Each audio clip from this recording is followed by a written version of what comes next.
Hello friend, welcome to state tutorial. तो friends, हम लोग सिविक्स का आज 29वां पार्ट सॉल्व करेंगे, जो आपके उत्तर प्रदेश एलटी ग्रेड परीक्षा के लिए काफ़ी महत्वपूर्ण होगा। जो लोग टीजीटी पीजीटी के लिए भी तैयारी करते हैं उनके लिए भी वीडियो काफ़ी महत्वपूर्ण होने वाला है।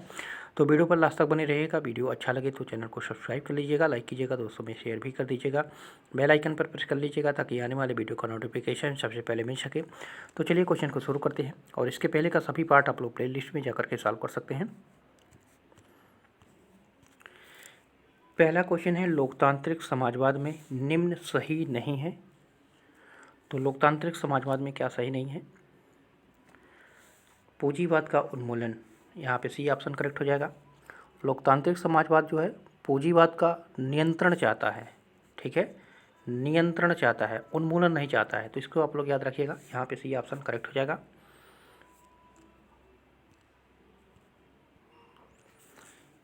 अगला क्वेश्चन है, वह विचारक जिसने लोकतंत्र की कटु आलोचना की है। लोकतंत्र की कटु आलोचना किसने किया था? तो प्लेटो ने किया था। यहाँ पे ऑप्शन नंबर ए आपका सही हो जाएगा। प्लेटो जो है लोकतंत्र की आलोचना करता है और उसे जो है भीड़ तंत्र कहता है। प्लेटो लोकतंत्र को मूर्खों का शासन भी बताया था। तो इन तीनों पॉइंट को याद रखिएगा, ए ऑप्शन आपका इसमें सही हो जाएगा। अगला क्वेश्चन है, उदारवादी लोकतंत्र से संबंधित सिद्धांत नहीं है। तो मजदूर वर्ग की अधिनायकता, ठीक है, उदारवादी लोकतंत्र, लोक प्रभुता में विश्वास, राजनीतिक और नागरिकता समानता, स्वतंत्रता, मानव विवेक में विश्वास तथा बहुमत शासन उत्तरदायित्व व संविधानवाद में विश्वास करता है, ठीक है। और मजदूर वर्ग की अधिनायकता जो है ये उदारवादी लोकतंत्र से संबंधित सिद्धांत नहीं है, यह समाजवादी राजनीतिक व्यवस्था से जुड़ी अवधारणा है। तो यहाँ पे ऑप्शन नंबर बी आपका इसमें सही हो जाएगा। अगला क्वेश्चन है, किसने कहा है यदि राज्य संपत्ति को अधीन नहीं रखता तो संपत्ति राज्य को वशीभूत कर लेगी? ये किसने कहा है? तो ये कथन है लास्की महोदय का। लास्की महोदय ने कहा था यदि राज्य संपत्ति को अधीन नहीं रखता तो संपत्ति राज्य को वशीभूत कर लेगी। अगला क्वेश्चन है, राज्य पुनर्गठन आयोग की स्थापना कब हुई थी? तो आप लोग जानते होंगे 1953 में 22 दिसंबर 1953 में न्यायाधीश फजल अली की अध्यक्षता में प्रथम राज्य पुनर्गठन आयोग का गठन हुआ था। और इस आयोग के 3 सदस्य थे, फजल अली, हृदयनाथ कुंजरू और के.एम. पाणिकर। और इस आयोग ने जो है 30 सितंबर 1955 को अपनी रिपोर्ट सौंपी थी। तो गठन 1953 में हुआ था, रिपोर्ट 1955 में सौंपी थी। तो यहाँ पे ऑप्शन नंबर ए आपका इसमें सही हो जाएगा। अगला क्वेश्चन है, सबके अधिकार समान हो सकते हैं पर सभी के पास उन अधिकारों को भोगने की समान शक्ति नहीं होती। यह कथन किसका है? तो ये कथन है बारकर का, ठीक है। बारकर ने कहा था सबके अधिकार समान हो सकते हैं पर सभी के पास उन अधिकारों को भोगने की समान शक्ति नहीं होती है। तो ये बारकर महोदय का कथन था। अगला क्वेश्चन है, दबाव समूहों का संबंध किससे होता है? तो दबाव समूहों का संबंध जो है ये विशिष्ट मामलों से होता है। विशिष्ट मामला कौन कौन से हो? दबाव समूह अपने उद्देश्यों की प्राप्ति के लिए नीति निर्माताओं को प्रभावित करते हैं। ये राजनीतिक संगठन नहीं होते हैं और न ही ये चुनाव में भाग लेते हैं। दबाव समूह का संबंध विशिष्ट मामलों से होता है, तो ये सभी उसमें सम्मिलित हो जाते हैं। तो यहाँ पे डी ऑप्शन आपका इसमें सही हो जाएगा। अगला क्वेश्चन है, दबाव समूह द्वारा अपनाई जाने वाली तकनीक नहीं है। यहाँ पे नहीं प्रश्न में किया है। तो चुनाव घोषणा पत्र प्रकाशित करना उनकी तकनीकी नहीं है, अनुनय है, सौदेबाजी है, सीधी कार्रवाई है। तो यहाँ पे डी ऑप्शन आपका सही हो जाएगा। प्रश्न में नहीं पूछा है, नेगेटिव पूछा है।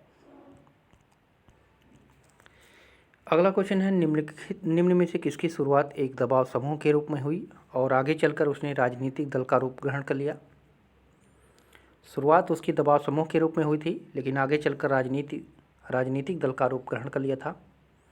तो वो था इंडियन नेशनल कांग्रेस, ठीक है। इंडियन नेशनल कांग्रेस की शुरुआत जो है एक दबाव समूह के रूप में हुई थी और आगे चलकर उसने एक राजनीतिक दल के रूप में उभर कर सामने आया। तो यहाँ पे ऑप्शन नंबर ए आपका इसमें सही हो जाएगा। अगला क्वेश्चन है, भारत में मताधिकार और निर्वाचित होने का अधिकार है। मताधिकार और निर्वाचित होने का अधिकार है, तो ये एक विधिक अधिकार है। ठीक है। भारत में मताधिकार और निर्वाचित होने का अधिकार एक विधिक या सांविधिक अधिकार है। हालांकि संविधान के अनुच्छेद 326 के आधार पर इसे संवैधानिक अधिकार भी कहा जाता है। ठीक है, तो यहाँ पे ऑप्शन नंबर सी आपका सही हो जाएगा। अगर 326 के अनुसार पूछेगा तो ये संवैधानिक अधिकार हो जाएगा। तो दोनों पॉइंट को आप लोग याद रखिएगा। अगला क्वेश्चन है, केंद्र सरकार तथा राज्यों के मध्य आर्थिक संबंधों की विवेचना की गई है। तो अनुच्छेद 268 से लेकर के 293 के अंतर्गत। ठीक है, यहाँ पे बी ऑप्शन करेक्ट हो जाएगा। केंद्र व राज्यों के मध्य आर्थिक संबंध, संघ और राज्यों के बीच राजस्व का वितरण जो है इस संविधान के भाग 12 के तहत अनुच्छेद 268 से लेकर के जो है 293 तक किया गया है। और भाग 12 में, इसको भी आप लोग याद रखिएगा, बी ऑप्शन सही हो जाएगा। अगला क्वेश्चन है, यह किसने कहा है कि कौन क्या कब कैसे प्राप्त करता है, यह राजनीति का विषय है। तो ये लासवेल ने कहा है। ठीक है, लासवेल ने कहा है कौन क्या कब कैसे प्राप्त करता है, यह राजनीति का विषय हो जाता है। तो यहाँ पे ऑप्शन नंबर ए आपका इसमें सही हो जाएगा। अगला क्वेश्चन है, सहयोगी संघवाद का विचार ऐसे संविधान को इंगित करता है जहाँ दोनों संघीय और क्षेत्रीय सरकारें सहयोजक और स्वतंत्र हों। ठीक है, सहयोगी संघवाद का विचार ऐसे संविधान को इंगित करता है, ऐसे संविधान बनाने के लिए बात करता है जहाँ पर दोनों संघीय और क्षेत्रीय सरकार सहयोजक और स्वतंत्र हों। तो यहाँ पे डी ऑप्शन आपका इसमें सही हो जाएगा। अगला क्वेश्चन है, संघात्मक राज्यों का संविधान होता है। तो संघात्मक राज्यों का संविधान लिखित और कठोर होता है। ठीक है, संघात्मक राज्यों का संविधान लिखित और कठोर होता है। अगर देखा जाए संघात्मक शासन का जो प्रमुख तत्व माना जाता है तो उसमें लिखित और सर्वोच्च संविधान माना जाता है, शक्ति विभाजन माना जाता है, न्यायपालिका की सर्वोच्चता मानी जाती है। ये तीनों जहाँ पे उपलब्ध होता है वहाँ संघात्मक शासन की व्यवस्था देखी जा सकती है। तो यहाँ पे ऑप्शन नंबर ए आपका इसमें सही हो जाएगा। अगला प्रश्न है, शब्द फेडरेशन अथवा परिसंघ किसमें आता है। तो ये भारतीय संविधान में कहीं नहीं आता है। आप लोग बहुत बार इस क्वेश्चन को पढ़ चुके हैं। तो भारतीय संविधान में फेडरेशन या परिसंघ शब्द कहीं पर भी नहीं प्रयुक्त हुआ है। भारत का संविधान संरचना की दृष्टि से फेडरल हो सकता है, किंतु कुछ निश्चित उद्देश्यों के प्रति प्रारूप समिति ने इसे संघ या यूनियन कहा है। अनुच्छेद 1 में कहा गया है ना कि भारत अर्थात इंडिया राज्यों का संघ है। तो यहाँ पे डी ऑप्शन आपका इसमें सही हो जाएगा। अगला क्वेश्चन है, यदि हम वास्तविकता को देखें तो यह स्पष्ट हो जाएगा कि राज्य सत्ता का सिद्धांत नष्ट हो चुका है। यह कथन किसका है। तो ये कथन है लिंडसे का। लिंडसे ने कहा था यदि हम वास्तविकता को देखें तो यह स्पष्ट हो जाएगा कि राज्य सत्ता का सिद्धांत नष्ट हो चुका है। तो ऑप्शन नंबर सी आपका इसमें सही हो जाएगा। मैकाइवर का ये कोटेशन आता है, वो भी काफ़ी इम्पॉर्टेंट है। इन्होंने बताया था कि सभी प्रथा जनित कानून स्वतः विकसित होते हैं, राज्य के पास प्रथा को स्थापित करने की बहुत कम शक्ति है और उसे नष्ट करने की शायद उससे भी कम। तो ये भी कोटेशन बहुत ही महत्वपूर्ण है, इसको आप लोग याद रखिएगा। अगले वीडियो में इस क्वेश्चन को रखा जाएगा। तो यहाँ पे इसमें आपका सी ऑप्शन सही हो जाएगा। अगला क्वेश्चन है, राज्य संघों का संघ है, यह किसने कहा है। तो राज्य संघों का संघ है, ये लिंडसे का कथन है। यहाँ पे ए ऑप्शन सही हो जाएगा। ठीक है, फिगिस ने एक कोटेशन दिया था। इन्होंने बताया था राज्य समुदायों का समुदाय है और असमानता दूर कर समन्वय स्थापित करना राज्य का स्पष्ट कृत्य है। तो यहाँ से आप लोग याद रख सकते हैं, लिंडसे ने राज्य को संघों का संघ कहा था और फिगिस ने जो है राज्य समुदायों का समुदाय कहा था। ठीक है, तो दोनों पॉइंट को याद रखिएगा। यहाँ से ए ऑप्शन आपका इसमें सही हो जाएगा। अगला क्वेश्चन है, सर्वप्रथम वित्त आयोग का गठन हुआ था। वित्त आयोग का सर्वप्रथम गठन कब हुआ था। तो ये 1952 में हुआ था। यहाँ पे डी ऑप्शन करेक्ट हो जाएगा। भारतीय संविधान के अनुच्छेद 280 में जो है वित्त आयोग की व्यवस्था की गई है। वित्त आयोग का गठन कौन करता है। तो राष्ट्रपति द्वारा किया जाता है। सर्वप्रथम वित्त आयोग का गठन 1952 में हुआ था।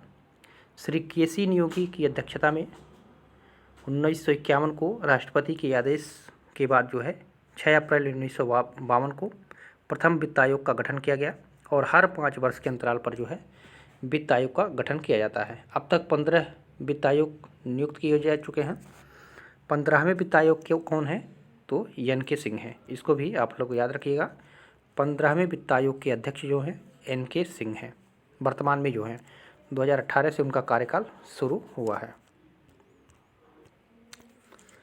अगला क्वेश्चन है, किसने कहा है कि सरकार की नीति ऐसी होनी चाहिए कि न तो यह अमीरों की संख्या बढ़ने दे और न भिखमंगों की? तो ये किसने कहा था? तो ये रूसो ने कहा था। रूसो की एक पुस्तक थी द सोशल कॉन्ट्रैक्ट, उसमें इन्होंने कहा था कि सरकार की नीति ऐसी होनी चाहिए न तो अमीरों की संख्या बढ़ने दे और न भिखमंगों की। तो यहाँ पे ऑप्शन नंबर ए आपका इसमें सही हो जाएगा।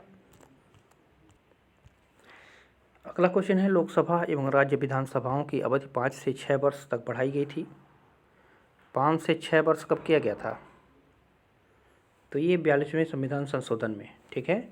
42वें संविधान संशोधन द्वारा जो है लोकसभा तथा राज्य विधानसभाओं का कार्यकाल 5 वर्ष से बढ़ाकर जो है 6 वर्ष कर दिया गया था। लेकिन 44वें संविधान संशोधन द्वारा एक नया अनुच्छेद 300 क स्थापित करके जो है 44वें संविधान संशोधन में ये संपत्ति के अधिकार से संबंधित है, इसको भी आप लोग याद रखिएगा। 45वां संविधान संशोधन यह अनुसूचित जातियों तथा जनजातीय वर्गों के लिए आरक्षण से संबंधित है। 51वां संविधान संशोधन जो है ये किससे संबंधित है? मेघालय, नागालैंड, अरुणाचल प्रदेश और मिजोरम की अनुसूचित जनजातियों को लोकसभा में आरक्षण प्रदान करने के लिए 51वां संविधान संशोधन जाना जाता है। तो यहाँ पे आप लोग ऑप्शन नंबर ए इसमें सही कीजिएगा।